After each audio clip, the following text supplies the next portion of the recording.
One thing that dawned on me, I think I tried to text you, but I'm wondering if I texted somebody that wasn't you, Catherine. I was hoping that I texted the right person. One thing that dawned on me last week was that I had many months, actually like at least a half year, to get to know Steve and Henry in my classes.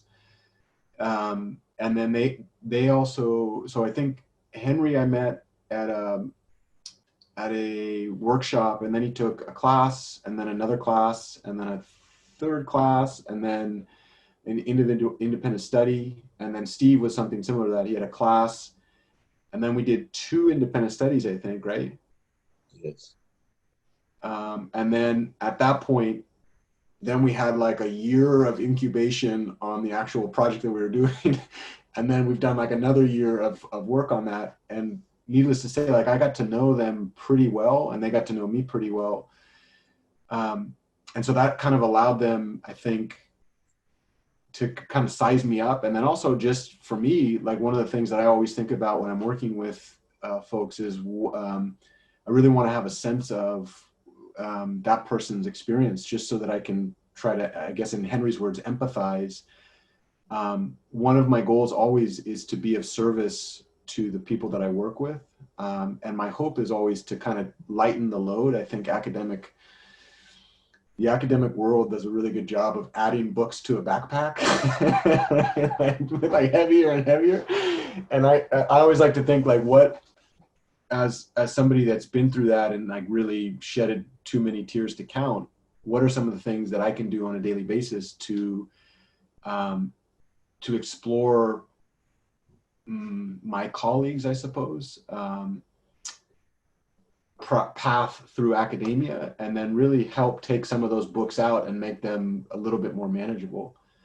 And with that in mind, I was wondering, I generally am not very good with videos in terms of getting to know people, but I very much bow to Henry's intuition on the vision that he has. And so I'm kind of learning along that. But one of the things that I would do if we were working together in a normal context is I would probably spend a few weeks just in casual conversation, getting to know you and asking questions and following up, just to hear about your story and what you're going through. And I think as over the last week, I was thinking maybe we could start that conversation if you wanted to. I don't know if you're willing, but I would love to hear about what you're doing.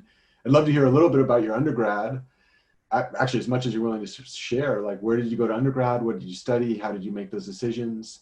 How did that transfer from, one of the major questions that I would have is like, when was the day that you crossed into the dark side? No, that's not. Jumped off the edge of the pool? No, that's not. Like how did that work? Just like your story, just so that I can get a sense of it. And hopefully, I definitely feel every time I heard a fellow professional student story, I became more aware of the dynamics of our system. And then I also was able to reflect on my own story and take away some golden nuggets from that. Both Henry and Steve are still in the process of finishing their undergrad and have at least an open question, I think, right? Like, what are some of the things that I can do to leverage my undergraduate education for the next step? And I would imagine that your lived experience, not only would we get a chance, would I get a chance? I mean, I think Henry and Steve, I have a feeling that they have the same inquisitive mindset, but yeah, so that was kind of what's on my mind. But the flip side is that it is on camera and it's not in person. So